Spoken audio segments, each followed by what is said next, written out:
Donc, en résumé, là, c'était quand même une grosse section avec beaucoup, beaucoup d'informations.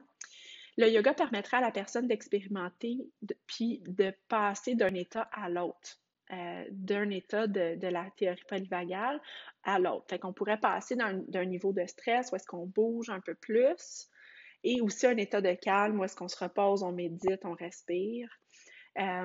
Et un état où est-ce qu'on est complètement immobile, mais on est en sécurité. Donc, avec le sentiment de sécurité.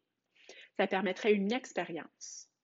Donc, une expérience qui aiderait potentiellement à moduler la douleur, ce qui va des fois enlever faire un challenge, un défi ou en fait, il vient un peu mettre à l'épreuve nos conceptions traditionnelles par rapport à la douleur. Ce que je donne comme exemple le plus fréquent, c'est que par exemple, la personne a une douleur, on fait une technique de respiration, on a changé la douleur avec la technique de respiration.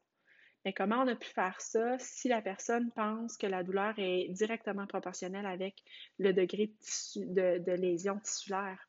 Parce que si le fait que je respire différemment ou pas, ça ne devrait pas changer que mon ligament soit blessé ou pas. Donc, ça offre une expérience aux participants, à la personne qui fait la pratique, de voir qu'il peut avoir il peut avoir un certain contrôle sur sa douleur. Il peut venir aider à moduler lui-même sa douleur. Puis ça met un peu en défi ou en questionnement nos conceptions un peu plus traditionnelles, si vous voulez, de la douleur.